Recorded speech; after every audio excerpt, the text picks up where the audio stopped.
sudah menunjukkan jam 1.15. Kita mulai saja ya teman-teman. Bagi yang belum on cam, boleh on cam. Biar kita bisa saling melihat nih wajah cantik cakepnya teman-teman di sini ya. Dan silakan menggunakan virtual background yang sudah diberikan di grup. Ya, bagi teman-teman yang berhalangan off cam, yang berhalangan on cam, tidak apa-apa. Tapi yang sekiranya bisa on cam, silakan bisa on cam menggunakan virtual background yang sudah diberikan di grup ya.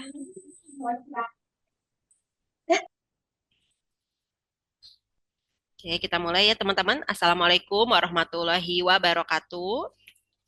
Waalaikumsalam Waalaikumsalam warahmatullahi warahmatullahi wabarakatuh. Iya, selamat siang, salam sejahtera untuk kita semua. Om Swastiastu, Namo Buddhaya, salam kebajikan ya. Yang terhormat teman-teman peserta webinar pada siang hari ini yang berbahagia. Oke, satu persatu sudah mulai muncul ya wajahnya. Yang bagi yang belum silakan masih ditunggu ya untuk memunculkan wajahnya. Alhamdulillah, puji syukur kita panjatkan karena rahmatnya kita masih bisa berkumpul untuk bersama-sama menimba ilmu pada hari ini. Semoga kita semua senantiasa diberikan kesehatan selalu. Amin ya robbal alamin. Telah hadir bersama kami Rektor Taruna Bakti University, Dr. Insinyur Haji Santo Dewatmoko, Sarjana Teknik, Magister Manajemen, Magister Art, IPU. Selamat siang, Pak Santo. Selamat siang, Bu Nadia. Selamat siang. Ya, selamat siang, Pak Santo. Dan juga telah hadir narasumber webinar hari ini yang terhormat Muhammad Herambang Prakarsa Yuda, Magister Matematika. Selamat siang, Pak Yuda. Iya, selamat siang. Oke. Terima kasih Pak Yuda atas kesediaannya untuk berbagi ilmu pada hari ini. Dan salam kenal, saya Nadia yang akan membersamai teman-teman di acara webinar hari ini.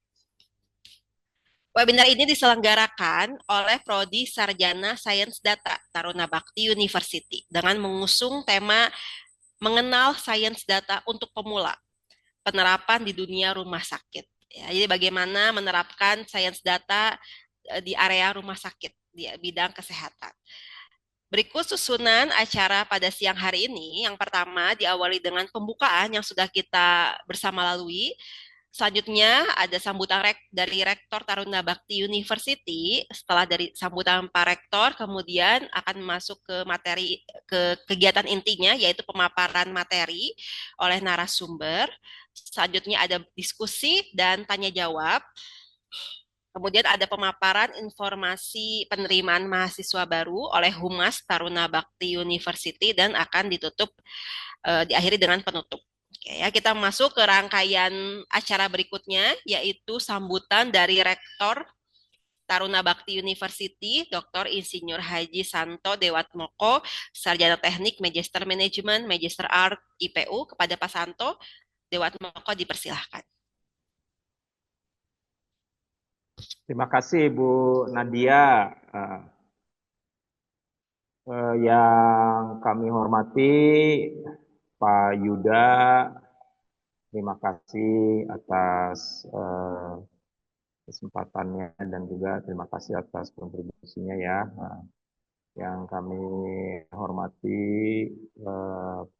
Bapak Ibu pimpinan ya, struktural di Torna Bakti, yang kami hormati Bu Nadia sebagai pembawa acara, dan kami hormati juga Pak Aji ya sebagai Kaprodi Sains Data, dan yang kami muliakan ya, para mahasiswa University Torna Bakti University, dan juga Bapak Ibu, Akang Teteh, Mas Mbak semua yang ikut hadir dalam webinar Zoom siang ini.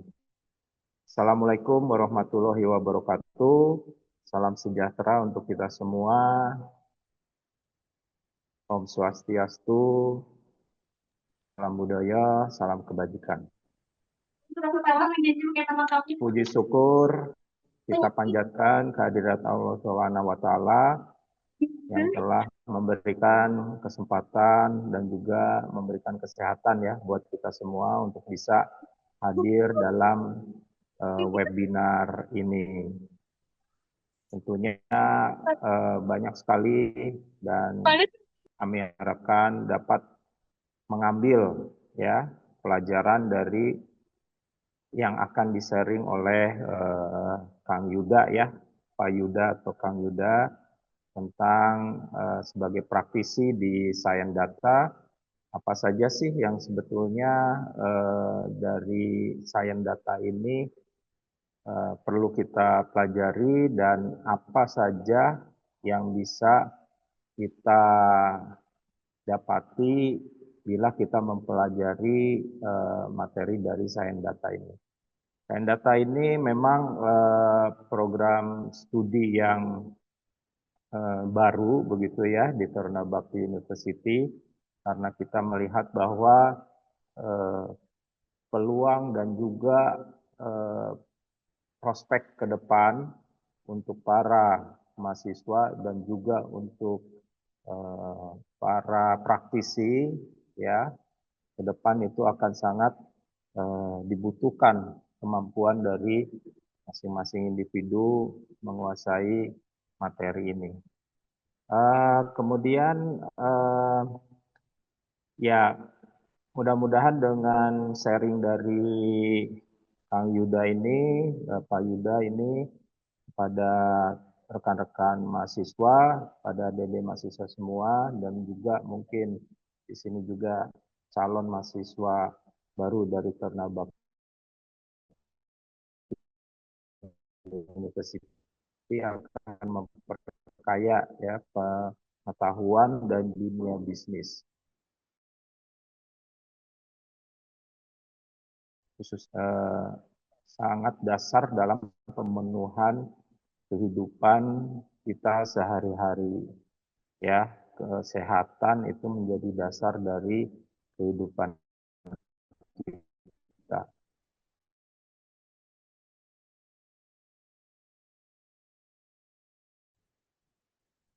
Ini kita pun bisa melihat bahwa Taruna Bakti University ini akan terus berkembang ya. Jadi dari satu prodi, dua prodi, dan kemudian sekarang kita sudah punya 7 prodi. Dan ini akan bisa menghasilkan lulusan-lulusan yang mempunyai tidak hanya pengalaman dari segi praktis, misalnya dari prodi sekretari atau dari prodi manajemen, tapi bisa cross sektor dengan pengetahuan tambahan dari Science Data. Kita juga ada prodi musik, bukan berarti bahwa akan konsentrasi saja di musik. Nah, dengan melihat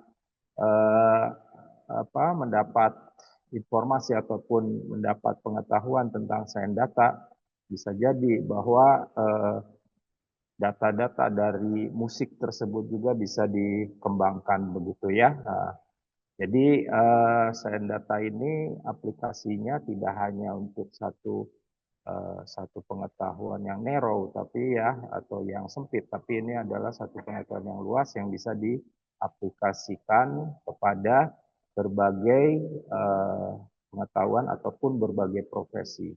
Nah, salah satunya yang nanti akan disampaikan oleh Kang Yuda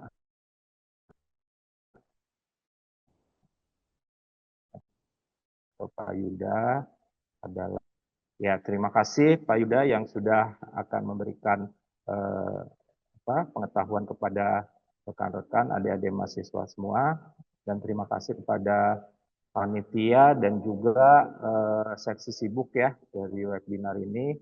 Insya Allah ini akan memberikan kontribusi positif terhadap perkembangan Taruna Bakti University. Kurang lebihnya demikian, mohon maaf bila ada salah kata. Wabillahi taufiq wal hidayah. Wassalamualaikum warahmatullahi wabarakatuh. Ya, Waalaikumsalam warahmatullahi wabarakatuh. Terima kasih Pak Santo. Tadi sesuai dengan yang Pak Santo sampaikan ya teman-teman bahwa Taruna Bakti University memiliki 7 prodi. Yang prodi yang saat ini sedang kita bahas bersama itu prodi Sains Data ya. Oke. Selanjutnya memasuki acara inti yaitu pemaparan materi oleh narasumber Bapak Muhammad Herlambang Prakarsa Yuda, Magister Matematika. Dan acara webinar ini akan dimoderatori oleh Bapak Muhammad Andika Aji Pratama, Magister Matematika. Pak Aji sendiri adalah lulusan dari Sarjana dan Magister Program Studi Matematika Universitas Pajajaran. Dan saat ini Pak Aji diamanahi menjadi Ketua Program Studi Sains Data. Untuk Pak Aji dipersilahkan. Baik, terima kasih untuk MC Bu Nadia. Assalamualaikum warahmatullahi wabarakatuh. Salam sejahtera, Om Swastiastu, Namo Buddhaya, salam kebajikan. Selamat siang untuk kita semua. Yang kami hormati Bapak Dr. Insinyur Haji Santo Dewatmoko, STMM, MA, IPU, selaku Rektor Taruna Bakti University, Bapak narasumber, Bapak Yuda, para peserta webinar, Bapak, Ibu, adik mahasiswa, dan siswa yang sudah hadir pada kesempatan kali ini. Selamat datang di webinar yang berjudul Mengenal Sains Data untuk Pemula, Penerapan di Dunia Rumah Sakit, yang diselenggarakan oleh Taruna Bakti University, Program Studi Sains Data pada hari ini, tanggal 14 April 2025. Perkenalkan, saya Muhammad Andika Aji Pratama, yang akan memandu jalannya acara pada hari ini. Terima kasih atas partisipasi Bapak Ibu, adik mahasiswa, dan siswa sekalian. Semoga acara ini dapat memberi manfaat dan wawasan baru bagi kita semua, terutama mengenai ilmu sains data dan penerapannya, terutama di bidang rumah sakit. Sebelum kita masuk ke sesi materi, izinkan saya membacakan beberapa peraturan diskusi selama sharing session berlangsung, agar acara dapat berjalan dengan tertib dan kondusif. Yang pertama, peserta diharapkan untuk menggunakan nama asli saat bergabung di Zoom. Silahkan bagi para peserta yang memang namanya masih belum nama asli, boleh diedit. Kemudian pada saat pemaparan materi berlangsung, dimohon untuk mikrofon dalam keadaan di-mute untuk menghindari gangguan suara. Kemudian yang berikutnya, sesi tanya jawab nanti akan dilaksanakan setelah materi yang dipaparkan telah selesai. Untuk bertanya, nanti peserta dapat menuliskan pertanyaan di kolom chat, ya, dengan format namanya siapa, kemudian asalnya, ya, misalnya apakah dari Taruna Bakti University, ataukah dari SMA, atau dari instansi lainnya, boleh silahkan ditulis, ya, nama, strip, instansi, kemudian berikutnya adalah pertanyaannya. Ya, silahkan ditulis. Atau kalau misalnya memang ingin langsung berbicara, bisa lakukan fitur raise hand. Ya, jika ingin bertanya, nanti saya akan mengizinkan untuk membacakan pertanyaannya, atau untuk silakan bertanya saya langsung. Kemudian yang berikutnya, mohon menjaga etika dalam bertanya, menggunakan bahasa yang sopan, dan tetap relevan dengan topik yang kita bahas pada hari ini. Kemudian nanti untuk sertifikat ya akan diberikan kepada peserta yang mengisi absensi ya dan mengikuti acara hingga selesai. Nanti untuk absensinya akan diberikan pada akhir acara. Nah, kembali ke materi, izinkan saya memberikan sedikit pengantar pada topik kita hari ini. Seiring berkembangnya era digital, kita semua akrab dengan istilah data science. Teknologi telah membawa perubahan besar dalam bidang seperti keuangan, pendidikan, manufaktur, gitu ya. Kemudian bahkan di bidang kesehatan juga pasti terdampak oleh data science. Nah, dengan pendekatan ilmiah terhadap data, kita bisa menemukan pola, meramalkan tren, hingga mendukung pengambilan keputusan lebih presisi. Dan hari ini kita akan mengekspor lebih jauh bagaimana kekuatan data science bisa dimanfaatkan secara nyata di dalam sektor rumah sakit. Nah, kita tahu kalau misalnya rumah sakit itu menyimpan gitu ya dan menghasilkan jutaan data. Mulai seperti rekam medis pasien, data operasional, kemudian logistik yang diperlukan di rumah sakit tersebut. Nah, data-data ini kan tentu harus diolah. Nah, tantangannya bagaimana ya? Data sebanyak itu bisa kita olah gitu ya menjadi insight yang benar-benar berguna bagi misalnya bagi pasien atau bagi manajemen rumah sakit. Nah, oleh karena itu pada hari ini kita akan belajar bagaimana data dan juga ilmu sains data digunakan dalam dunia rumah sakit. yang akan dipaparkan oleh seorang konsultan yang berpengalaman di bidang data dan manajemen rumah sakit. Beliau merupakan lulusan dari sarjana dan magister matematika Universitas Padjadjaran Bandung, dan pada saat ini beliau merupakan konsultan data rumah sakit di Mita Healthcare Consultant. Baik, tanpa berlama-lama lagi, mari kita sambut dan dengarkan paparan materi dari Bapak Muhammad Herlambang Prakasa Yuda, Emat. Kepada Bapak Yuda, waktu dan layar kami persilahkan. Baik, tanpa berlama-lama, langsung saya mulai. Assalamualaikum warahmatullahi wabarakatuh. Selamat siang semuanya. Senang sekali hari ini saya bisa sedikit berbagi cerita pengalaman dan teman-teman semuanya. Saya panggil teman-teman ya, karena kebetulan saya juga masih belajar dan kita masih sebaya seperti ini. Baik, perkenalkan, nama saya Muhammad Herlambang Prakasa Yuda, atau biasa dipanggil Yuda. Latar belakang saya sebenarnya di bagian matematika. Tetapi sekarang saya bekerja sebagai konsultan manajemen kesehatan di bidang analisis data di Mita Healthcare Consultant. Kalau ada yang tanya kenapa saya bisa isi materi di sini, padahal kalau dibilang ahli di dunia data, jujur saya juga masih belajar. Dan mungkin bersemangat buat ngulik data adalah itu hal yang penting untuk meningkatkan keinginan belajar data. Awalnya tuh saya mikir kalau sains data tuh rumit banget. Terus harus jago coding, ngerti statistika yang tingkat dewa, pakai tools canggih yang banget itu. Tapi ternyata nggak selalu tentang hal yang kayak gitu. Saya mulai dari hal yang sangat sederhana, bahkan kita pernah kenal aplikasi itu dari SD, dari spreadsheet atau Microsoft Excel. Cuma model Google Sheet atau Microsoft Excel, dan rasa ingin tahu yang tinggi, saya bantu rumah sakit baca pola kunjungan pasien, baca pola demografi pasien, bahkan sampai bantu mereka menilai kinerja kerjasama antar rumah sakit dengan asuransi. Nggak perlu sampai bikin basic learning buat bisa bermanfaat. Nah, dalam pekerjaan saya sering diajak untuk bekerja sama dengan direktur rumah sakit, tim mutu, tim pelayanan, dan bagian keuangan, dan bagian lainnya juga. Di situ saya lihat sendiri bagaimana pentingnya pemahaman data yang baik dalam mengambil keputusan. Contohnya, saat rumah sakit bingung kenapa kunjungan rawat jalan selalu penuh di hari-hari tertentu. Nah, kita gali datanya, kita lihat polanya, dan ternyata contohnya di hari Senin dan Jumat puncak kunjungan. Nah, kenapa tuh? Nah, akhirnya dari situ kita bisa memberi solusi, mengganti jadwal dokter, dan menyesuaikan sumber daya manusia. Itu sangat simpel, tapi sangat berdampak ke kehidupan kita. Nah, dari pengalaman itu, saya ingin ajak teman-teman lihat bahwa sains data itu nggak harus ribet. Dan nggak cuma orang IT atau orang-orang yang bekerja perusahaan besar yang bisa. Teman-teman yang masih SMA, kuliah, ataupun orang-orang yang hanya tertarik pada sains data, bisa banget dimulai dari sekarang. Apalagi di rumah sakit, data itu ada di mana-mana. Tinggal kita mau peka atau enggak. Di sesi ini, saya nggak akan ngasih teori berat. Kita bakal ngobrol santai aja, bahas langkah-langkah dasar dalam sains data. Contoh nyata dalam rumah sakit, dan bagaimana secara pribadi saya menerapkan dalam pekerjaan sehari-hari saya. Harapannya teman-teman bisa lihat bahwa dunia data itu luas, seru, dan siapapun bisa masuk ke dalamnya. Asal punya rasa penasaran dan mau yang mulai dari kecil.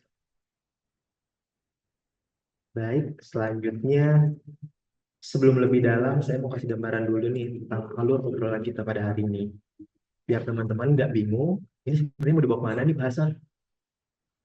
Nah, pertama, kita bakal mulai dari dasar banget, yaitu apa itu sains data. Saya tahu istilah ini sering banget muncul dan kadang bikin kita mikir, sains data itu kayaknya buat orang-orang yang jenis ya. Padahal sebenarnya nggak juga. Kita akan kupas dari sudut pandang yang sederhana, biar kita semua relate dan paham kenapa hal ini penting. Bahkan untuk orang yang baru mulai belajar. Lanjut ke bagian kedua, yaitu kita akan bahas aplikasi dan tools pengolahan data. Nah, ini juga seru nih, karena banyak ya, kalau mau belajar ngolah data, harus pakai apa sih? Nanti kita akan lihat bahwa nggak harus langsung pakai Python atau R kok. Banyak tools yang bisa kita pelajari pelan-pelan, bahkan yang sudah familiar seperti Excel atau Google Sheet. Setelah itu kita masuk ke bagian penerapan sains data di kehidupan nyata. Saya pribadi percaya bahwa teori itu penting, tapi akan lebih nempel Kalau kita bisa lihat gimana cara penerapannya di kita atau di dunia nyata. Di bagian ini saya akan cerita beberapa contoh nyata bagaimana data itu benar-benar punya dampak dari keputusan kecil sampai hal besar. Nah, dari itu kita geser ke hal yang lebih spesifik lagi di dunia yang sangat dekat dengan saya. Dan mungkin dari beberapa dari teman-teman itu data di rumah sakit. Kita akan ngobrol tentang data seperti apa saja yang biasanya ada di rumah sakit dan kenapa data itu sangat berharga kalau kita tahu cara bacanya. Setelah itu, saya akan cerita lebih persoalan di bagian apa yang saya lakukan dalam penerapan sains data di rumah sakit. Di sini saya akan share pengalaman saya sendiri, bagaimana saya menggunakan ilmu data untuk membantu rumah sakit membuat keputusan, menyusun strategi, bahkan memecahkan masalah yang mungkin mereka hadapi dalam pelayanan. Selanjutnya, kita akan masuk ke bagian studi kasus. Kita akan lihat satu contoh nyata yang pernah saya tangani lengkap dari masalah awal, proses analisis datanya, sampai bagaimana hasilnya. Harapannya ini bisa kasih gambaran konkret buat teman-teman bahwa sains data itu bukan cuma konsep di atas kertas, tapi bisa langsung diterapkan dan terasa dampaknya. Dan yang terakhir, kita juga akan ngobrol soal langkah awal untuk memulai sains data. Ini penting banget nih, terutama buat teman-teman yang masih pemula. Kita akan bahas mindset apa yang perlu dibangun di awal. Kemampuan dasar apa saja yang sebaiknya dikuasai dan dari mana kita harus belajar. Karena saya percaya, belajar itu bukan soal siapa yang cepat jago, tapi siapa yang paling konsisten untuk melangkah.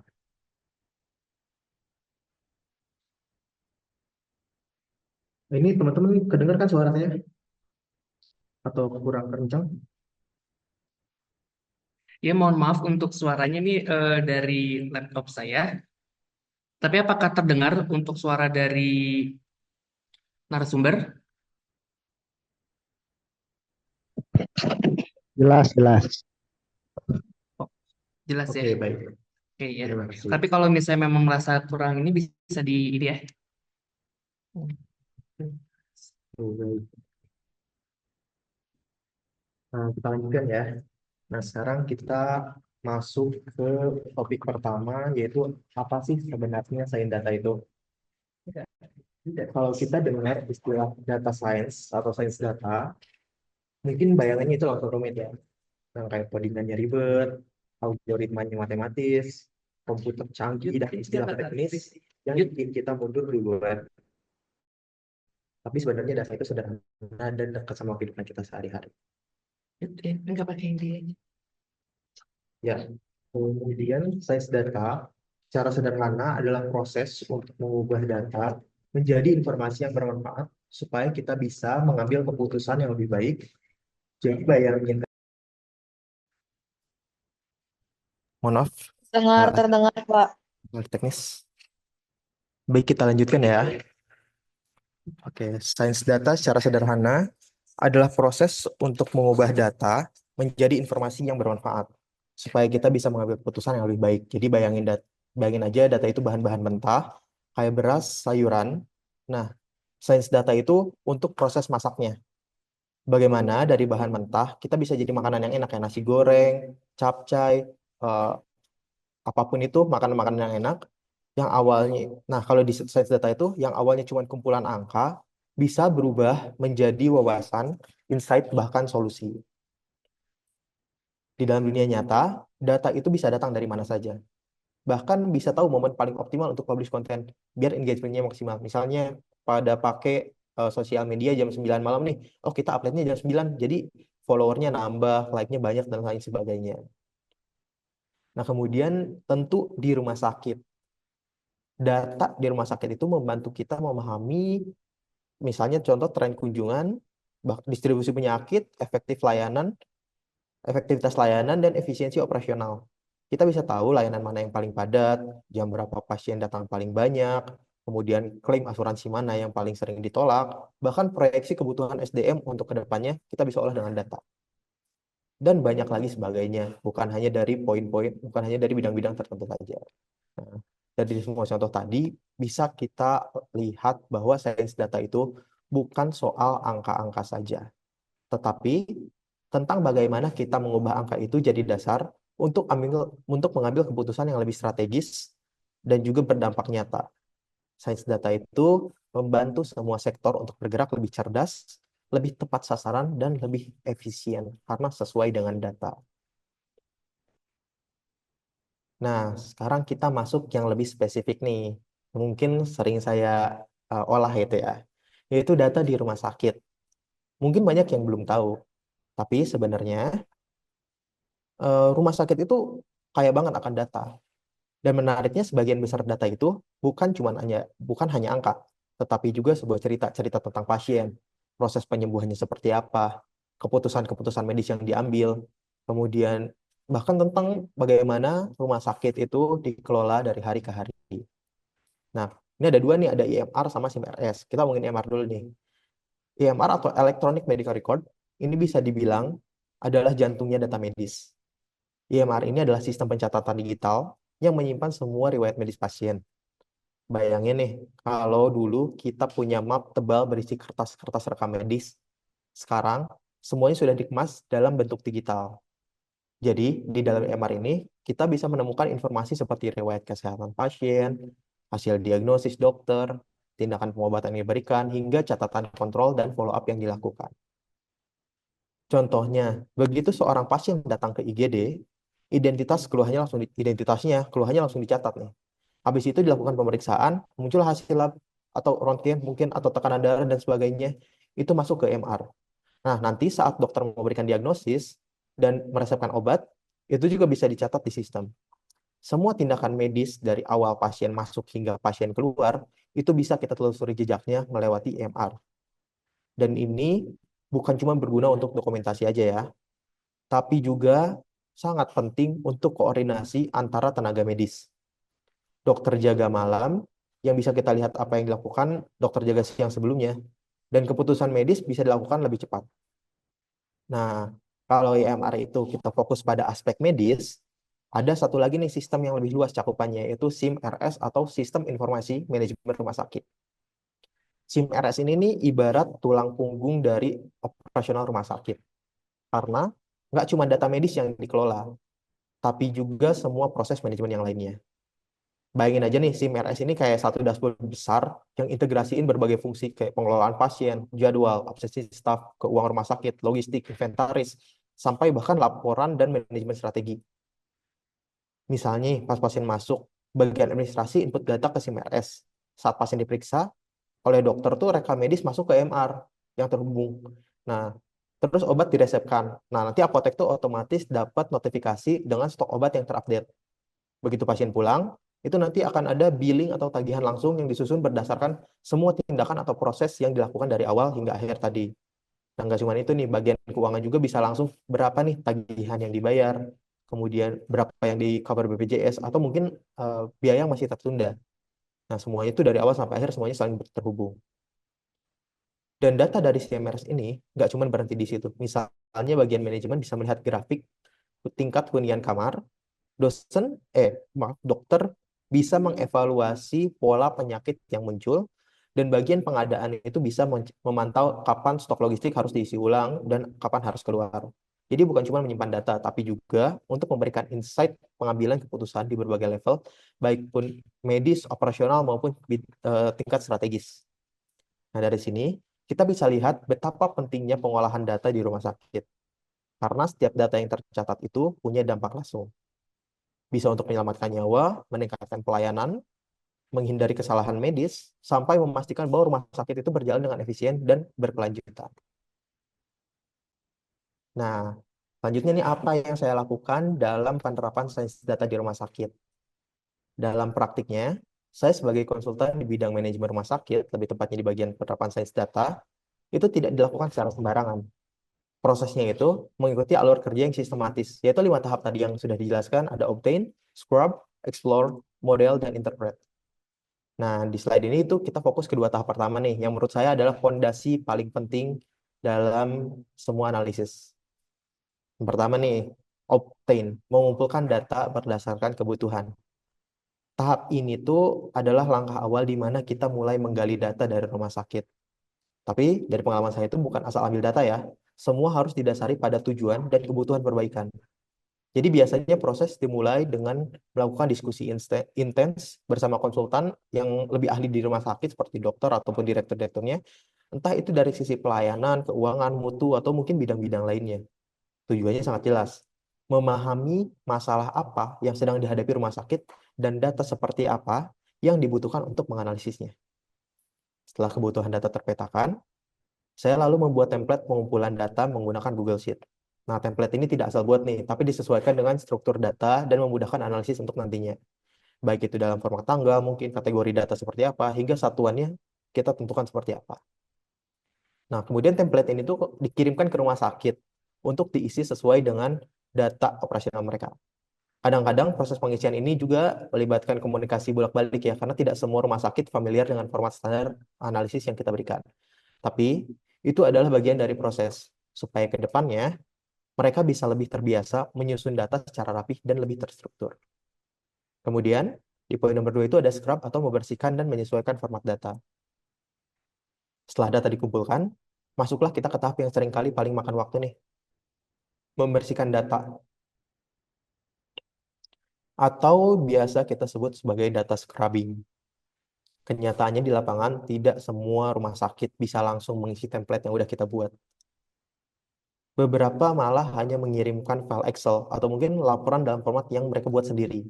Kadang data mentah, kadang juga bentuk tabelnya berbeda jauh dari yang kita harapkan. Nah, di sini nih peran penting untuk pembersihan data. Saya biasanya mulai dengan mengecek data kosong, mendeteksi entry duplikat, kemudian juga memastikan konsistensi format data. Misalnya tanggal harus ditulis dengan format yang seragam atau kode unit layanan itu tidak ambigu dan sama semuanya.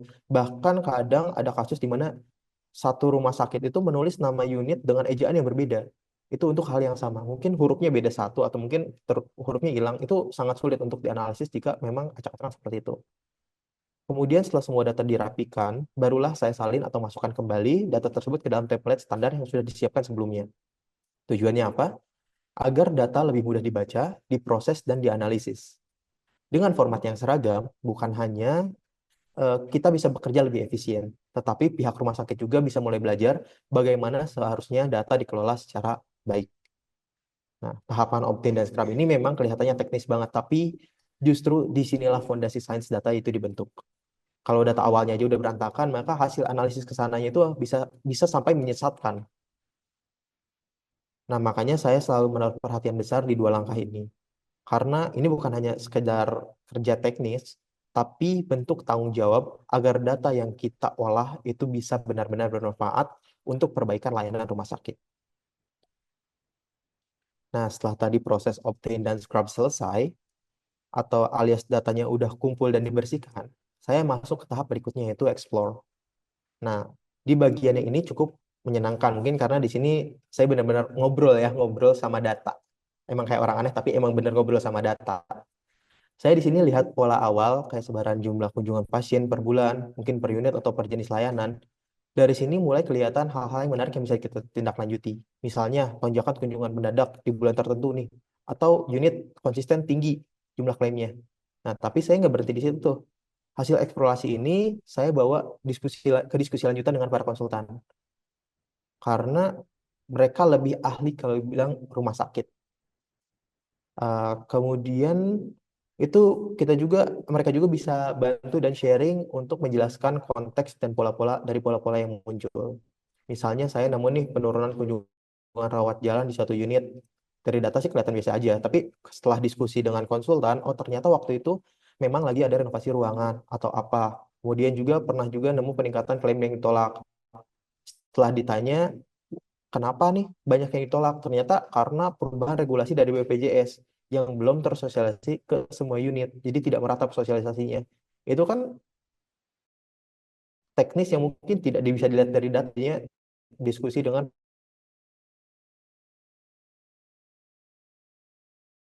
itu harus tetap ada. Nah, sering juga dari diskusi ini ada kebutuhan data tambahan.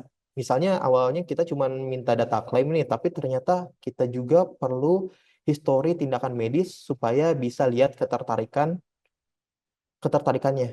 Nah, di situ tuh saya buat template baru yang mungkin lebih lengkap, lalu rumah sakit untuk isi lagi.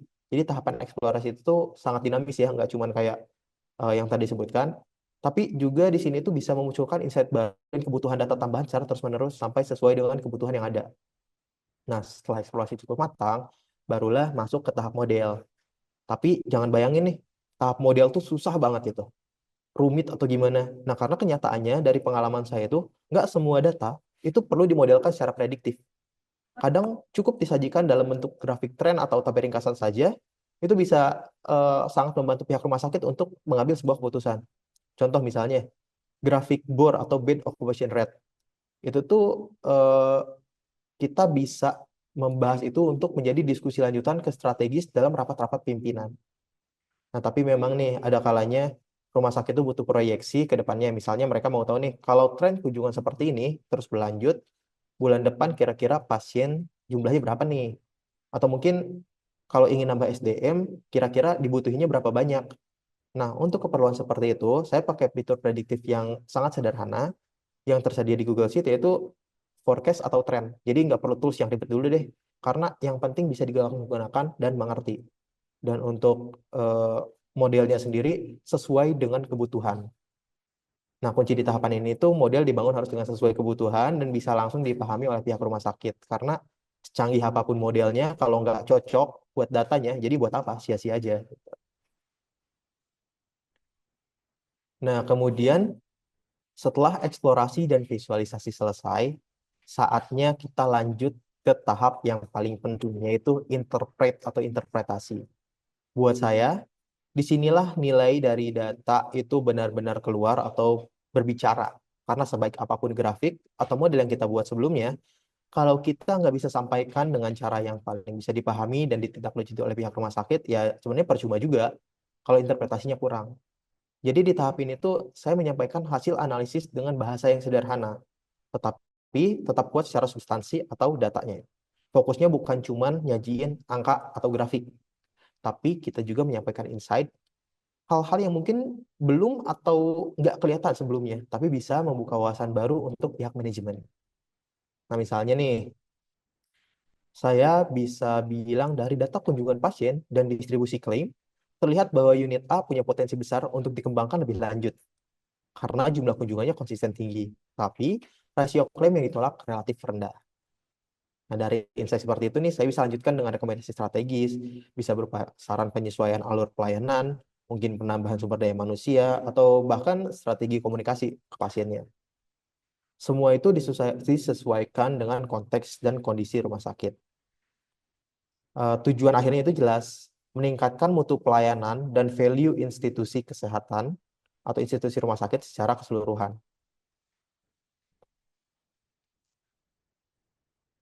Nah, biar kita nggak cuma teori aja nih, mungkin saya pernah ngolah di 2 studi kasus. Yang pertama itu di studi kelayakan RSUD kelas B di salah satu provinsi di Jawa Barat.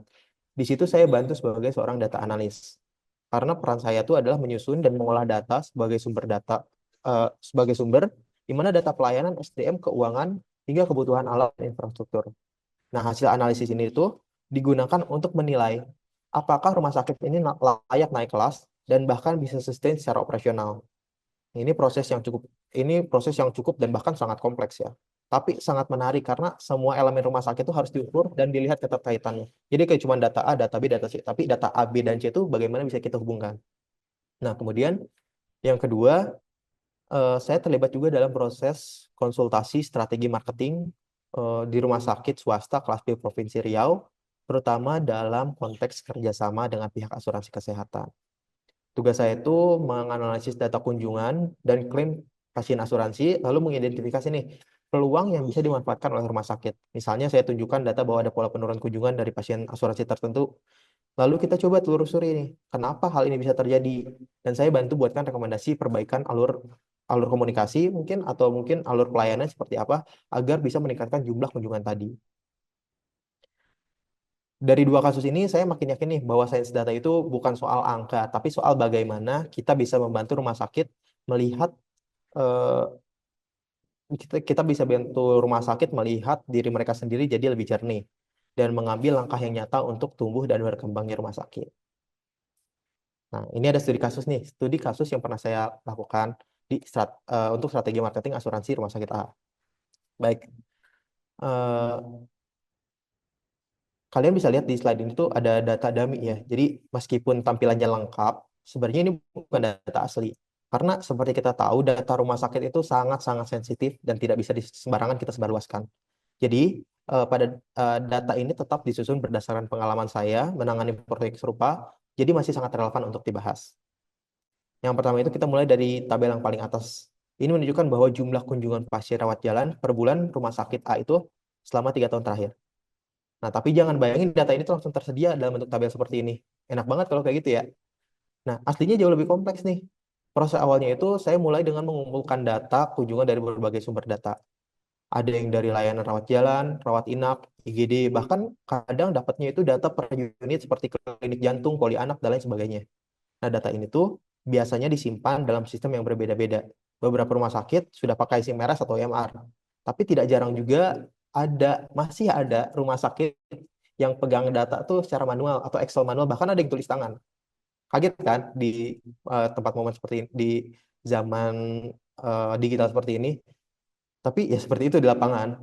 Nah, setelah itu tuh saya harus satukan data tersebut, dikelompokkan berdasarkan bulan dan dipastikan tidak ada duplikasinya pasien. Karena kadang mungkin ada satu pasien bisa datang ke rumah sakit itu sehari 2 kali. Jadi masuknya 2 kali nih.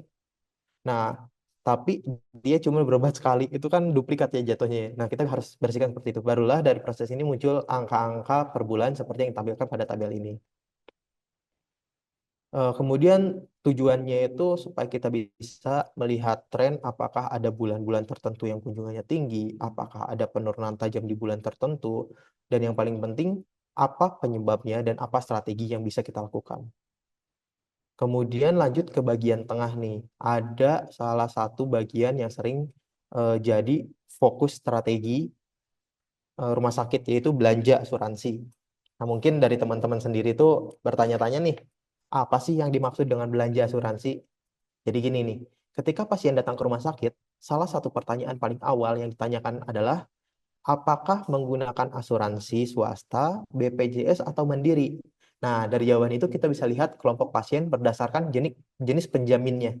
Kalau dia pakai asuransi swasta, maka pihak asuransilah yang akan membayar tagihan rumah sakit.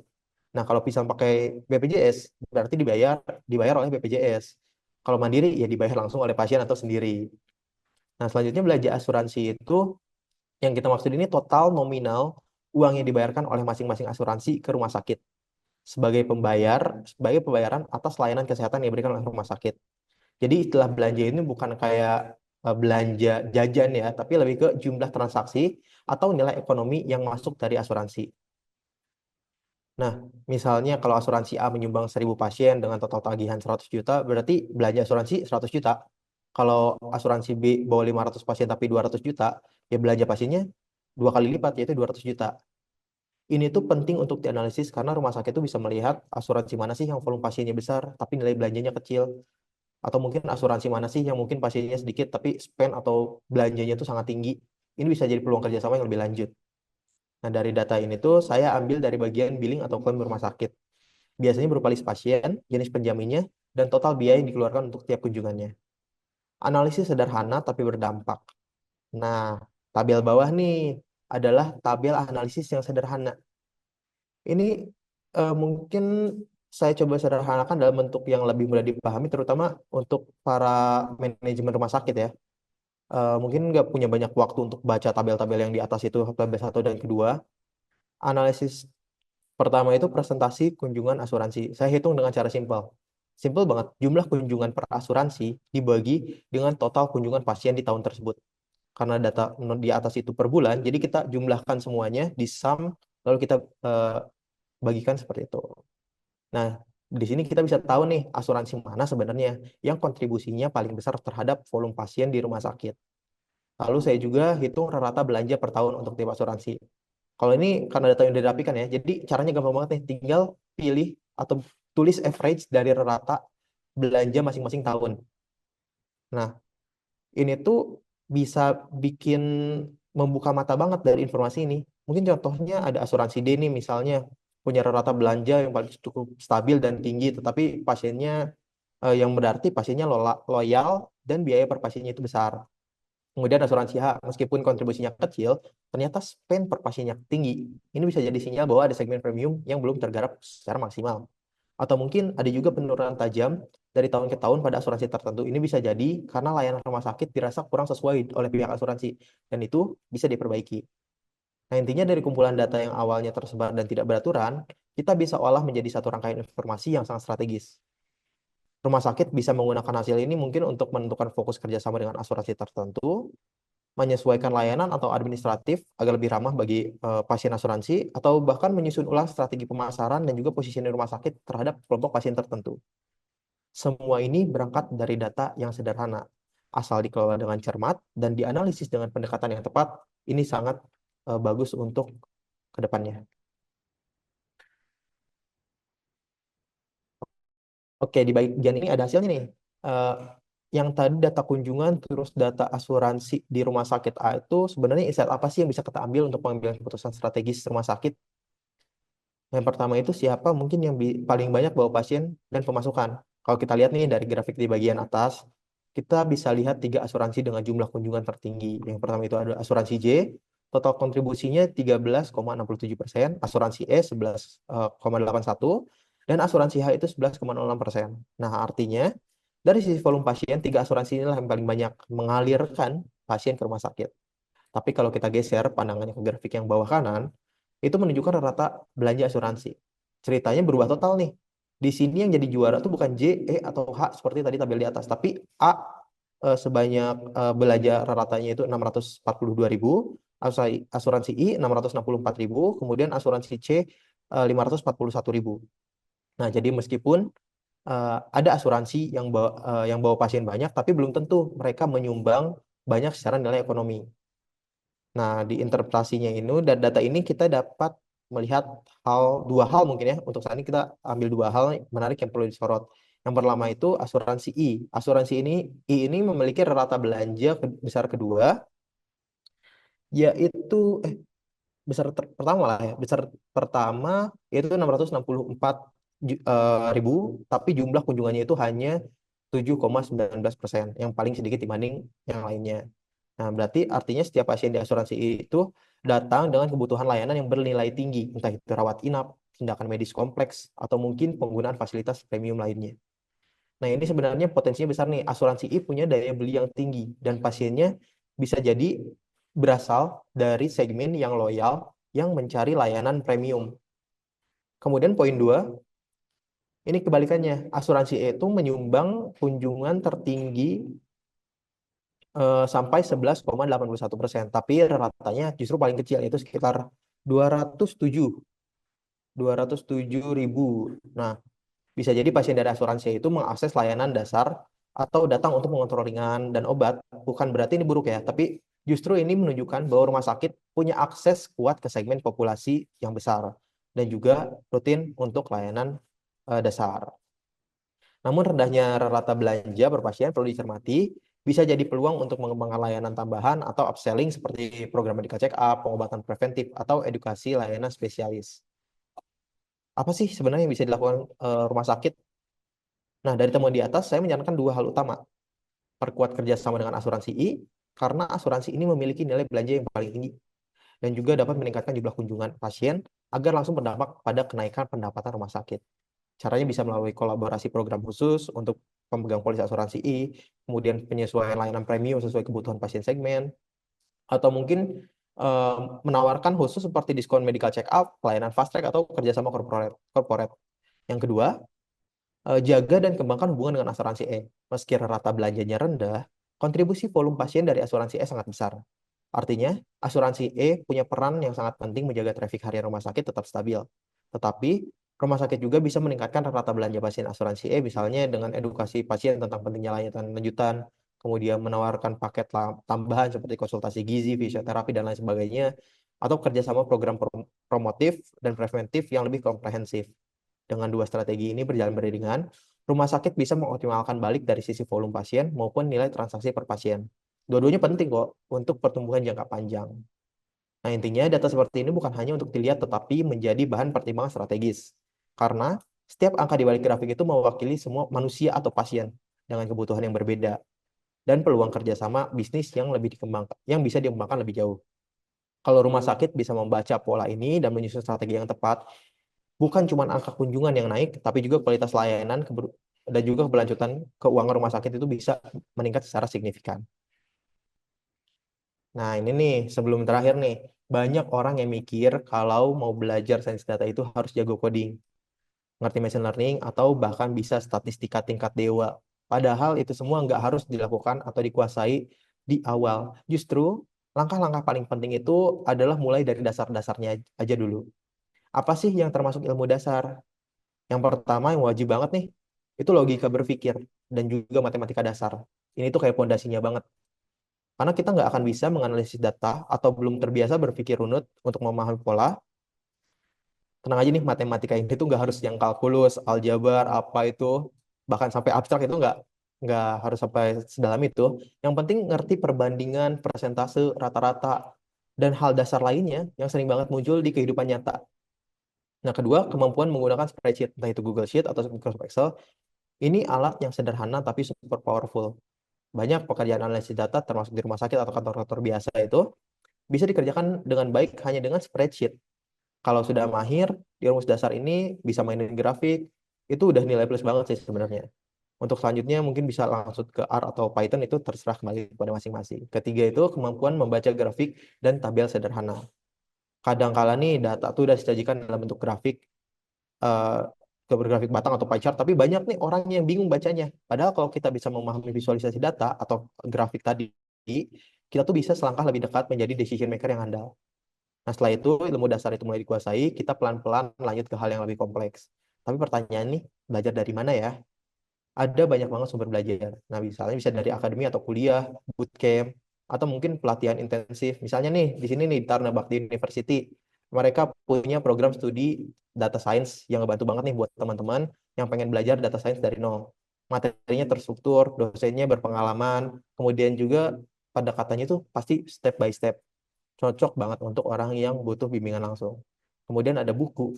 Buku tuh eh, buku sains data sekarang tuh banyak banget ditulis dengan bahasa yang ringan. Jadi kita nggak terintimidasi dengan beratnya bahasa seperti itu. Nah, tentu aja internet udah jadi jendela dunia banget ya, internet sekarang bukan buku.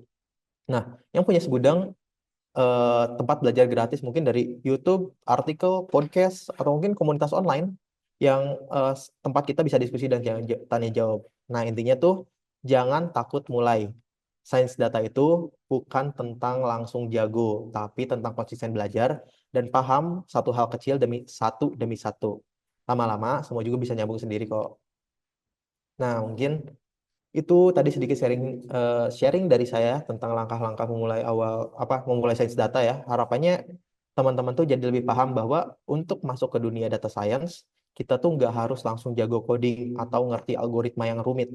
Justru lebih penting adalah fondasinya dulu, logika berpikir yang kuat, pemahaman matematika dasar, kemampuan menggunakan mungkin spreadsheet, dan juga mungkin yang sering dilupakan tuh kemampuan membaca grafik dan tabel. Padahal gampang, tapi nggak semua orang bisa. Ini hal-hal yang sederhana yang jadi senjata awal kita untuk sebelum masuk ke tahap awal yang lebih teknis di dunia data science. Saya juga ingin menekankan satu hal, penting belajar secara data science itu bukan tentang sprint ya. Kita nggak boleh sprint di data science, tapi lebih ke maraton. Kita tuh nggak perlu tahu semuanya dalam semalam atau sistem kebut semalam tuh nggak perlu.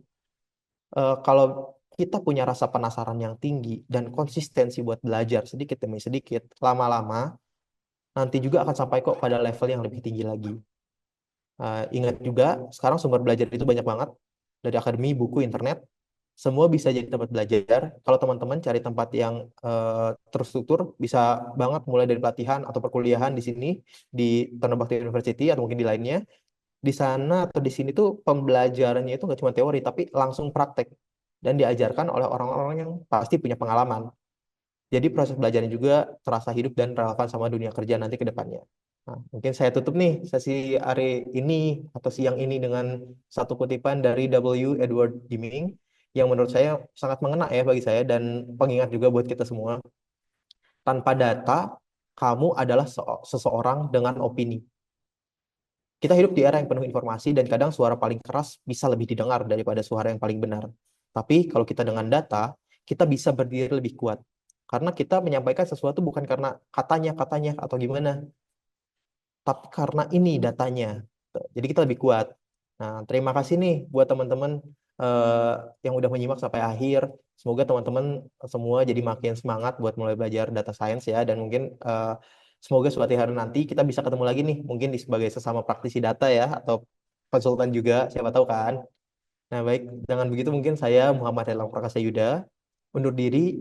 Akhir kata saya ucapkan wassalamualaikum warahmatullahi wabarakatuh. Saya kembalikan kepada Bapak Aji selaku moderator. Terima kasih. Ya, terima kasih untuk Bapak Yuda atas pemaparan yang luar biasa ya, bagaimana pengalaman dia dari seorang data konsultan untuk mengolah data di rumah sakit. Baik, sekarang kita akan membuka sesi tanya jawab ya. Bagi para peserta yang ingin bertanya, silahkan boleh menulis pertanyaannya di kolom chat atau bisa juga dengan mengangkat tangan menggunakan fitur raise hand agar kami bisa mempersilahkan langsung untuk berbicara pertanyaannya. Baik, di sini ada pertanyaan dari Ibu mungkin ini dia, Ibu Esteria Lohanuli, ya.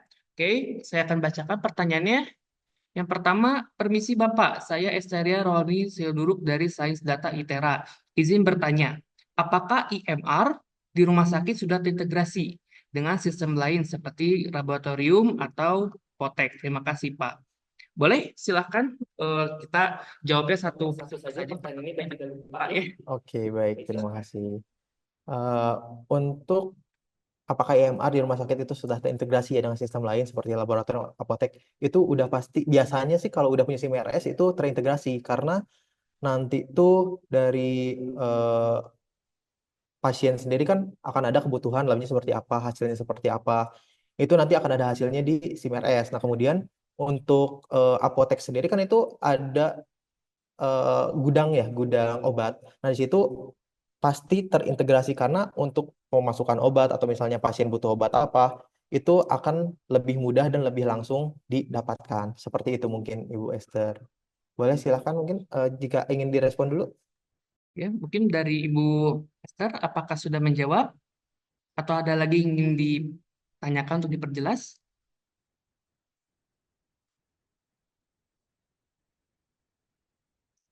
Boleh kalau misalnya tidak ingin langsung bicara, langsung di chat aja sudah jelas. Oke, ya sudah dari Bu Esthernya.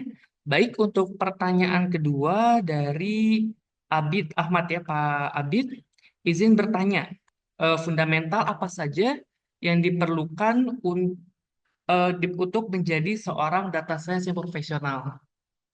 Oke, baik. Terima kasih kepada Bapak Abid Ahmad Oktarian. Jadi untuk fundamental yang wajib banget untuk kita mengerti ya, itu logika berpikir. Yang pertama itu logika berpikir, kemudian matematikanya. Jadi maksud matematika itu bukan matematika yang tadi saya jelaskan ya, tapi lebih ke matematika yang saya jelaskan malah. Jadi lebih ke maaf tadi itu matematika dasarnya kayak eh, rata-rata dan lain-lain itu wajib banget nih. Kemudian tuh ada aplikasinya. Aplikasi dasar aja dulu sebenarnya kalau untuk belajar karena untuk praktiknya sendiri kita tuh belajar dulu nih yang dasar-dasar, misalnya dari spreadsheet yang kayak saya pribadi kan spreadsheet Google Spreadsheet atau Microsoft Excel. Kemudian setelah itu kita bisa meningkatkan diri kita ke aplikasi lain misal SPSS karena kita udah tahu dasarnya kayak gimana, pembagiannya gimana, pemisahan tabel atau seperti apapun itu. Nah, setelah itu kita bisa menggunakan SPSS misalnya untuk statistikanya nih, untuk prediksi, untuk mencari metode lainnya menggunakan SPSS. Atau mungkin kita ingin lebih ke prediktif dan juga dari big data. Big data sendiri sebenarnya kalau untuk Google Spreadsheet eh, ada keterbatasan ya. Ada berapa banyak itu kalau nggak salah. Kalau udah sampai jutaan itu nggak bisa di Google Spreadsheet atau Microsoft Excel. Jadi saya larinya ke itu ke R ataupun ke eh, R atau Python. Jadi itu lebih mudah gitu Pak kalau untuk dasarnya ya. Tapi itu akan sesuai dengan kebutuhan profesional juga, misalnya kebutuhan data seperti apa, aplikasi yang digunakan itu akan ditentukan secara profesional dan bahkan mungkin kalau perusahaan itu tuh yang harus menggunakan R misalnya, harus menggunakan Tableau dan lain-lain. Itu bisa belajar nanti ke depannya. Seperti itu, Bapak. Baik, terima kasih untuk Pak Yuda. Untuk dari tadi Pak Abid, apakah sudah menjawab dari jawab dari apa penjelasan dari Pak Yuda? Oke, sudah ya. Ini ada satu lagi pertanyaan dari Bu Natasha ya. Dari Sains Data ITERA, izin tanya Bapak, dalam konteks precision medicine, bagaimana IMR dapat dimanfaatkan untuk analisis pola penyakit berbasis AI dan apa tantangan etika dalam penggunaan data pasien untuk penelitian? Terima kasih Bapak. Baik, terima kasih. Ini mungkin kalau saya kan dari datanya ya, karena sebenarnya untuk precision medicine itu lebih ke konsultan layanannya. Itu biasanya dokter-dokter yang berkolaborasi dengan konsultan dengan saya selaku pengolah data. Nah, tapi eh, ini bisa sangat dimanfaatkan karena itu kita bisa untuk menyambung ke manajemennya ya, itu kita bisa menentukan oh, kira-kira karena di suatu daerah itu penyakitnya banyak A, tetapi di rumah sakit kita ternyata banyak penyakit B, kita gimana nih untuk meningkatkan layanannya? Nah, berarti kita harus membuat di rumah sakit itu membuat layanan B agar lebih baik lagi pendapatannya atau misalnya manajemennya. Nah, kemudian kalau tantangan etika untuk penelitian, itu tuh sebenarnya nggak salah asalkan ada kode etik dulu ya untuk analisis misalnya analisis penyakit atau analisis eh, apa ya analisis penyakit itu lebih detail itu nggak masalah sebenarnya, tapi emang harus ada kode etiknya. Dan memang kalau sebagai saya seorang data analis itu tetap harus berkonsultasi dengan ahlinya di rumah sakit atau dokter-dokter yang sudah berpengalaman seperti itu mungkin Ibu Natasha. Boleh jika ingin merespon? Silakan Bu. Oke, ya, sudah terjawab. Mungkin apa ada lagi pertanyaan untuk Bapak Yuda? Sembari menunggu, mungkin saya juga ingin bertanya ya, kepada Bapak Yuda. Ya, menarik sekali gitu ya kalau kita bicara dari latar belakang Bapak itu dari awalnya matematika di matematika S1 dan S2 Unpad gitu. Kemudian tiba-tiba terjun di dunia kesehatan, mengolah data kesehatan. Nah, ketika mengolah data kesehatan itu apakah mengalami kesulitan nggak sih? Yang awalnya memang latar belakangnya itu bukan seorang ya bidang kesehatan, tiba-tiba harus mengolah data kesehatan. Apakah mengalami kesulitan dan gimana gitu untuk memahaminya, Bapak Yuda? Oke, baik. Terima kasih banyak atas pertanyaannya, Bapak Aji. Nah, kesulitan, wah itu sulit banget sih, pengalaman saya sulit banget. Karena saya dengan latar matematika masuk ke bagian medis ya, itu banyak banget bahasa yang nggak kita mengerti. Ini tuh apa, ini tuh apa, ini tuh apa. Dan jujur aja, bahkan konsultan-konsultan yang bekerja sama-sama saya sekarang, dulu tuh direcokin terus sama saya. Beneran ditanya-tanya, dok ini tuh apa, dok ini tuh apa, ini tuh. Bahkan hanya kata-kata, sebenarnya bisa nyari di Google, cuma di Google tuh secara teori aja. Tapi ternyata secara praktek itu beda juga gitu. Jadi misalnya ada BOR. BOR tuh apa sih sebenarnya? BOR tuh bed occupation rate. Itu tuh kalau misalnya kita secara kalimat tuh, oh berarti cuman tempat tidur dipakainya kapan? Oh enggak, ternyata persentase itu tuh mempengaruhi banyaknya pasien yang bisa masuk. Kemudian ada juga eh, mempengaruhi banyak ada juga penyakit pasien meninggal di sana dan lainnya itu dipengaruhi juga gitu. Jadi banyak banget kata-kata yang kalau kata-kata yang nggak kita tahu dan itu harus belajar dan juga secara logika kita harus benar-benar masuk ke sana. Jadi awalnya saya belajar di proses bisnis rumah sakit. Dari awal pasien datang sampai pasien keluar. Itu dari EMR ya. Nah, tapi saya juga belajar tentang eh,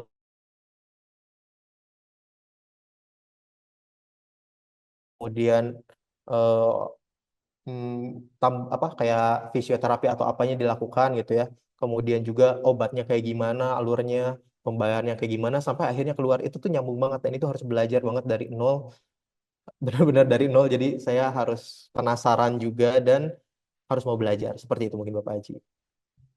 Ya, terima kasih Pak Yuda atas Jawabannya memang sangat sulit sekali gitu ya.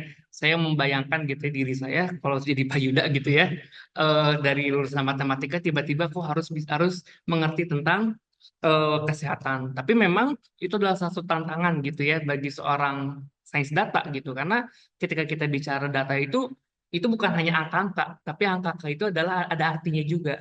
Dan kita ya sebagai orang yang mengolah datanya tentu harus tahu angka itu maksudnya seperti apa. Oke, mungkin ada saya berikan satu kesempatan lagi. Barangkali ada yang ingin bertanya. Silahkan, Bapak, Ibu, adik Selamat mahasiswa, siang Pak guru Aji. adik SMA mungkin yang hadir di Zoom ini. Selamat siang Pak Aji. Boleh gunakan fitur raise hand. Atau kalau misalnya ingin bertanya, silahkan di chat ya. Suara saya terdengar Pak Aji? Ini Bapak Darmawan, apakah ingin bertanya? Ya, ya Pak Aji. Baik. Oh Terima iya, kasih silakan, Pak Aji silakan. atas kesempatannya. Saya Darmawan dari Digitech University, prodinya Teknik Industri. Saya kebetulan bisa masuk ke sini karena memang ada yang perlu saya ketahui ya, terutama ke sains data, karena saya juga mengajar data analitik, kemudian operation research, sama logika berpikir. Ini kan tiga mata kuliah ini sangat erat gitu ya. Nah, dari sisi kami sebetulnya ada unsur dari sisi batas, namanya tuh proses bisnisnya belum masuk tuh ke situ gitu ya, baru dasar-dasar teori lah gitu ya. Nah, kalau tadi yang diterangkan sama Pak Yuda itu lebih kepada apa namanya, proses bisnisnya diimplementasikan gitu ya. Nah, di sini saya mau tanyakan, sebetulnya saya belum masuk ke dunianya praktis ya, di dunia industri ya. Nah, ketika misalkan di data analitis itu, kalau kami gitu ya, mahasiswa itu kan susah kalau kita berikan terapan untuk apa, proses bisnis nyatanya gitu ya. Masih kita menggunakan simulasi maupun kita menggunakan dummy gitu ya untuk pemahamannya. Namun yang saya unsur tanyakan itu kepada Pak Yuda ya, ketika kita mau menganalisis suatu data gitu ya, kemudian dari data tersebut eh, kita olah gitu ya menggunakan statistik. Nah, maka kita mendapatkan suatu visual gitu ya, di mana visual ini kan bisa dijadikan sebagai barometer untuk pengambilan keputusan. Nah, yang saya tanyakan Pak Yuda, apakah memang data ini kita ketahui apakah memang sudah representatif dengan masalah yang sebenarnya? Karena bisa saja gitu ya, pada proses penghapusan data atau pengambilan data itu tidak mencerminkan ketika kita capek-capek nih mengolah eh, pada prosesnya menggunakan pendekatan statistik atau menggunakan apa namanya tadi yang menggunakan studio R gitu ya. Tapi itu hasilnya padahal yang didapat itu datanya tidak representatif. Nah, bagaimana caranya agar diketahui bahwa data itu sebelum diolah atau data itu sebelum dihapus menjadikan bahwa data tersebut itu benar-benar yang memang representatif dengan permasalahan yang ada di lapangan. Nah, apakah memang ada sebuah metode atau pendekatan yang apa namanya bisa kita diskusikan gitu sehingga kita menghasilkan keputusan yang memang betul-betul representatif pada saat kita mendapatkan suatu visualisasi. Nah, di situ apa namanya di situ kan perlu sangat esensial gitu ya. Jadi yang saya tanyakan itu bagaimana kita bisa memilih data ya, mengambil data, kemudian kita mengetahui bahwa data itu bisa diolah memang untuk pengambilan keputusan. Karena saya melihat kadang mungkin ini yang saya ketahui ya, apabila kita ambil data itu ya dari 100 katakan, ternyata dari data itu sebetulnya tidak representatif, ada data yang kita hapus gitu. Apakah memang kita harus update data lagi, ataukah memang kita harus apa namanya kita ketahui ini ada indikator kalau data tersebut cukup gak cukup gitu untuk dianalitis lebih lanjut gitu. Oke, demikian Pak Yuda untuk pertanyaan dari saya. Terima kasih. Ya, terima kasih untuk Pak Darmawan. Boleh silakan. Baik, terima kasih Bapak Darmawan atas pertanyaannya. Sebenarnya untuk mungkin tadi itu ada di bagian bahas Octane juga ya, Octane dan juga scrubbing data. Nah, untuk pemilihan datanya sendiri sebenarnya sebelum itu kan saya tekankan bahwa kita tuh harus selalu diskusi. Itu tuh diskusi dan pengambilan data itu sangat berpengaruh karena data apa yang akan kita bawa nanti ke akhir atau rekomendasi itu tuh dimulai dari awal. Misalnya penentuan data apa aja nih yang kita ambil, kayak gimana cara ngambilnya dan seperti apa tampilannya. Itu dari awal udah kayak gitu. Nah, terus saat data itu udah di-obtain kita dapat, kan tadi ada pertanyaan yang pakainya yang mana aja nih. Nah, itu juga tetap perlu diskusi dengan bidang strategisnya. Jadi misalnya kita ambil datanya, oh ternyata data ABC aja nih yang perlu, data lainnya nggak perlu. Nah, kita ambil data ABC, kemudian mungkin juga ada pertanyaan di mana kalau misalnya ada data yang kecil-kecil nih, misalnya data dari 5.000 data tuh ada 5.001, satunya tuh nggak penting, itu apakah perlu dihapus atau tidak dan lain sebagainya. Sebenarnya itu tergantung dengan kebutuhan, apakah itu bisa merepresentasikan data yang sudah ada atau tidak. Kalau memang tidak, sebenarnya jangan sampai data itu tidak merepresentasikan data apa yang sudah kita ambil. Seperti itu.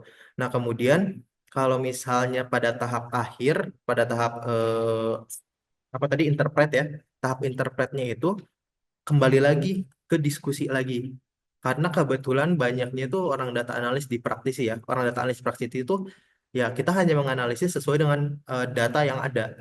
Bahkan data dari cuman kunjungan aja itu kita bisa menentukan data kedatangan pasien, kita bisa menentukan baiknya SDM-nya ditambah kapan dan lain sebagainya.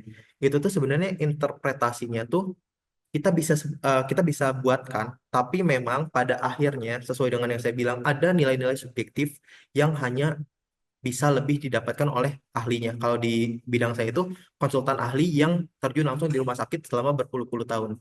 Jadi dari tahap obtain, kemudian scrubbing, kemudian tahap apa tadi obtain, scrubbing, explore, model sampai dengan interpret itu tetap ada diskusi Pak di tengah-tengahnya. Jadi pada akhirnya dari awal sampai akhir itu diskusi, diskusi, diskusi, katakanlah terlalu banyak omong ya, tapi itu bukan terlalu banyak omong, lebih lebih ke ini data tuh nggak bisa tiba-tiba kita eh, apa ya menginterpretasikan, oh data ini kayak gini. Misalnya data rumah sakit ini ternyata klaimnya banyak lah, klaimnya banyak kenapa? Itu klaim bisa dilihat dari ternyata tim klaimnya bagus, atau misalnya di asuransi A tadi kok ternyata pendapatan yang kecil. Kenapa ya? Bisa jadi bukan hanya si pasien asuransi tersebut datang banyak misalnya, tapi kok klaimnya kecil. Bisa jadi bukan kesalahan pasien atau bisa jadi bukan karena pembelian. Bisa jadi karena masalah bagian departemen klaimnya yang ternyata asuransi A itu tidak sesuai dengan kebijakan asuransi gitu. Jadi banyak hal subjektif juga yang kita lihat. Jadi bukan hanya data-data angka-angka objektif, tapi tetap ada penilaian subjektif dan pengalaman tersendiri. Seperti itu mungkin Bapak dan Mawar. Mungkin ada eh, responnya Pak? Ya, cukup Pak Yuda, terima kasih. Pak Aji, terima kasih. Baik, sama-sama Bapak. Ya, terima kasih untuk pertanyaannya. Em, Oke, mungkin karena untuk waktu juga sudah tadi diberi kesempatan satu lagi. Mungkin ini adalah untuk penghujung dari diskusi kita, gitu ya. Terima kasih kepada Bapak Yuda ya atas materi yang sangat inspiratif dan bermanfaat gitu ya. Kita jadi tahu gitu ya. Oh ternyata data di rumah sakit itu sangat banyak gitu ya. Dari data rumah sakit yang banyak itu, Pak Yuda dia melakukan analisis gitu ya. Tadi dengan contohnya ada analisis di rumah sakit mengenai asuransi. Tapi dengan tadi diskusi ya tentang oh ternyata IMR ya, IMR itu juga bisa dianalisis juga. Kemudian bagaimana meskipun seorang data science ini mengolah data, tapi tidak bisa sendiri juga, ya harus juga sering berkonsultasi dengan orang yang memang bidangnya di bidang kesehatan. Jadi ya seorang seorang data science juga tidak bisa melihat oh berdasarkan angka saja, tapi interpretasi juga memerlukan orang lain. Begitu. Juga terima kasih ya kepada seluruh peserta yang telah mengikuti webinar ini dengan antusias. Ya, nanti akan diberikan link absensi ya untuk mendapatkan materi atau e-sertifikat ya nanti akan dibagikan oleh panitia. Ya, sampai jumpa di kesempatan berikutnya. Wassalamualaikum warahmatullahi wabarakatuh. Salam sejahtera, Om Swastiastu, Namo Buddhaya, salam kebajikan. Selamat siang menjelang sore dan sampai jumpa di lain kesempatan. Saya kembalikan lagi ke MC, Bu Nadia, silakan. Iya, terima kasih Pak Haji. Luar biasa ya teman-teman ya. Terima kasih sebelumnya untuk Pak Yuda atas ilmu yang telah didapatkan ya, atas berbagai pengalamannya di bidang penerapan sains data untuk area rumah sakit. Terima kasih juga untuk Pak Aji yang telah memoderatori selama webinar berlangsung. Terima kasih juga tadi ada beberapa pertanyaan ya dari eh, rekan kita di ITERA, Kak Natasha, kemudian juga dari Digitek, Pak Darmawan ya, dan rekan-rekan lainnya yang mungkin tidak bertanya tapi menyimak sampai selesai. Terima kasih. Ya, saya harap semoga teman-teman di sini masih penasaran apa itu sains data ya dan pengen mempelajari lebih detail melalui pendidikan formal. Nah, kita ada info penting terkait penerimaan mahasiswa baru program studi sains data di Taruna Bakti University yang akan disampaikan oleh Humas Taruna Bakti University. Untuk Kak Ayu dipersilahkan. Baik, selamat siang semuanya. Terima kasih Bu Nadia atas kesempatannya. Perkenalkan, saya Ayu dari Humas Taruna Bakti University. Saya izin untuk share screen materi. Oke, apakah sudah terlihat Bapak Ibu? Oke, saya lanjutkan. Saya izin perkenalkan kembali, saya Ayu dari Humas Taruna Bakti University. Izin saya share informasi mengenai penerimaan mahasiswa baru di Taruna Bakti University. Untuk saat ini terdapat beasiswa 25% untuk prodi baru, S1 Manajemen, S1 Informatika, Sains Data, dan Rekayasa Logistik.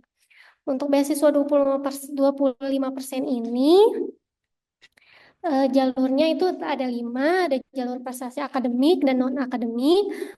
Untuk akademik ini untuk siswa-siswa yang suka mengikuti lomba Bapak Ibu, dan lombanya ini itu di dunia akademik, misalnya seperti Olimpiade, dan juga ada prestasi non-akademik. Non-akademiknya ini itu bisa di luar lingkungan akademik, seperti misalnya yang lebih kekinian, itu contohnya e-sport dan lain-lainnya. Dan itu bisa untuk saat pendaftaran bisa digunakan sertifikatnya. Untuk yang kedua, jalur ketua organisasi sekolah ini itu seperti ketua OSIS ataupun ketua organisasi yang lainnya, tetapi masih di lingkungan sekolah seperti ketua pramuka misalnya. Dan ini juga sama akan dilampirkan saja sertifikatnya. Untuk jalur yang ketiga ini ada jalur anak guru dan atau anak dosen. Untuk anak guru anak dosen ini bisa melampirkan SK ataupun KK sebagai salah satu persyaratan dari beasiswa. Untuk yang keempat, jalur pendalaman kitab suci agama ini bisa kalau misalnya untuk yang muslim bisa dengan cara sertifikat tahfiz, misalnya seperti Quran atau mungkin untuk agama yang lain bisa seperti misalnya aktif di gereja, menjadi penyanyi gereja, itu bisa banget Bapak Ibu. Silahkan untuk dilampirkan sertifikatnya. Untuk yang kelima itu jalur rapot. Untuk jalur rapot ini menyertakan rapot semester 1 sampai semester 5. Oke, Bapak Ibu, untuk standarisasi rapotnya itu minimal memang di KKM sekitar 75 sampai 80 nilainya, tetapi memang akan ada seleksi lagi dan mungkin memang jika memang masih di bawah itu akan didiskusikan terlebih dahulu. Jadi memang dicoba saja dulu. Selanjutnya untuk lokasi kampus ini kami ini Taruna Bakti University berlokasi di Bandung, Bapak Ibu. Ada 3 lokasi di kampus 1, 2, dan kampus 3. Untuk kampus 2-nya ini dikarenakan memang webinar ini dalam rangka sains data, maka dari itu untuk prodi-prodi teknik seperti prodi informatika, prodi rekayasa logistik, dan sains data ini belajarnya di kampus 2. Di kampus 2 ini gedung baru Bapak Ibu, jadi untuk siswa-siswa atau mungkin Bapak Ibu yang punya anak atau punya teman, punya keponakan, itu nanti akan belajarnya di gedung baru. Dan di gedung baru ini akan memiliki semua fasilitas baru dan akan melakukan open house di bulan Juni. Jadi Bapak Ibu yang berkenan untuk hadir, silahkan dan akan bisa menghubungi saya untuk kita ada open house, akan ada kampus tour di gedung baru kampus 2 ini. Dan ini alamatnya di Jalan Setiabudi nomor 122A di Kota Bandung. Dan untuk kampus 1, kampus 2-nya ini, kampus 1 sudah ada dan kampus 2 ini sudah ada.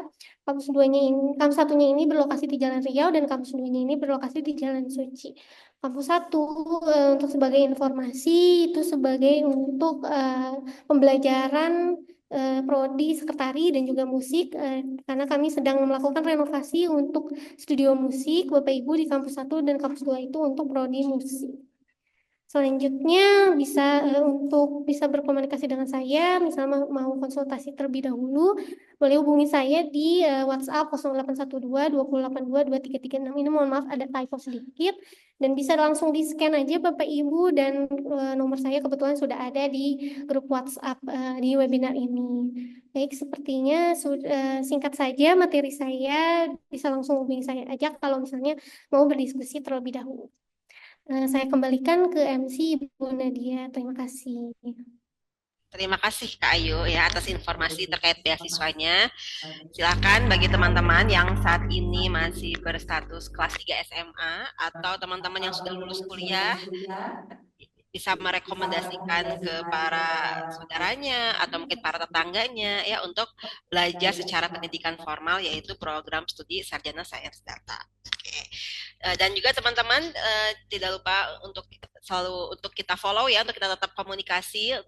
Jangan lupa di follow sosial media kami, ada TikTok, ada Instagram, ada juga Facebook @tarbak_university ya, agar relasi hubungan kita masih tetap berlanjut nih. Kalau misalnya teman-teman ada yang masih ingin berjumpa dengan Pak Aji atau teman-teman ada yang masih penasaran dengan sains data, bisa langsung tanya ke Bu Ayu ya, Humas Taruna Bakti University. Alhamdulillah teman-teman, kita setelah sampai di penghujung acara webinar hari ini. Terima kasih kepada narasumber Pak Yuda atas kesediaannya dalam memberikan banyak mengenai sains data dan pengalaman-pengalaman menariknya di bidang sains data.